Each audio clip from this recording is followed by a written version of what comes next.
Մինչև 2026 թվականի ապրիլ Ծիծեռնակաբերդի հուշահամալիրը պատրաստ կլինի, մշակույթի նախարարն է վստահեցնում։ Հուշահամալիրի աշխատանքների վերաբերյալ մանիպուլյացիաները ըստ Ժաննա Անդրեասյանի շատ են ու անտեղի, որովհետև այն ինչ արվում է մույթերի հետ, նորություն չէ տեխնոլոգիական առումով։ 2015-ին էլ այդ նույն տեխնոլոգիայով է իրականացվել հուշասյան վերանորոգումը։ Անդրեասյանի խոսքով մասնագետների խումբը վերահսկում է ամբողջ գործընթացը։ Մույթերի վերանորոգման համար բազմաթիվ հետազոտություններից հետո միայն լուծումներ են առաջարկել։ Այդ լուծումները առաջարկել են ոչ թե միանգամից,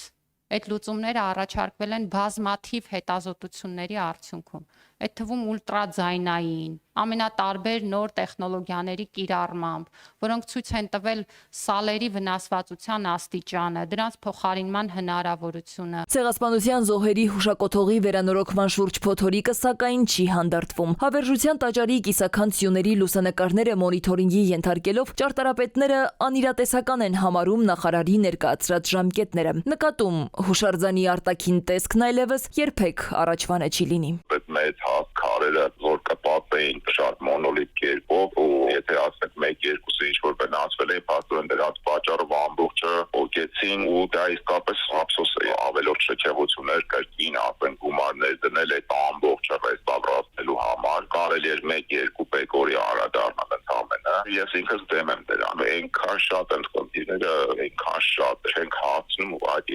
աղետին Երևանում տեղի ունեցող հետևենք։ Մեծ վնաս է հասցված հուշարձանին։ Այդ 3 մույթը, երբ որ ավարտեն, բացեն, նոր պարզ կլինի, թե ինչ արեցին հետը։ Ժողովուրդը նոր կտեսնի։ Հեղինակային ամբողջ լուծումները աղավաղված են։ Երեսապատումը դա այն մեծ քարերը չեն, որ այնտեղ հսկա քարեր 90, 180, 40 սանտիմետր խոշոր գույբաներ էին բազալտի։ Հիմա բերելու են 10 սանտիմետրանոց կամ 7 սանտիմետրանոց քարեր, բայց այն խորքային, պատմամշակութային արժեքը, որը տրված էր այն նախկին քարերին, այլևս գոյություն չունի։ Մշակույթի նախարարությունից սակայն վստահեցնում են Ծիծեռնակաբերդի հուշահամալիրը բաց է, թանգարանը նույնպես։ Աշխատանքներն այնպես են կազմակերպվում, որ չխոչընդոտեն այցելուների մուտքը։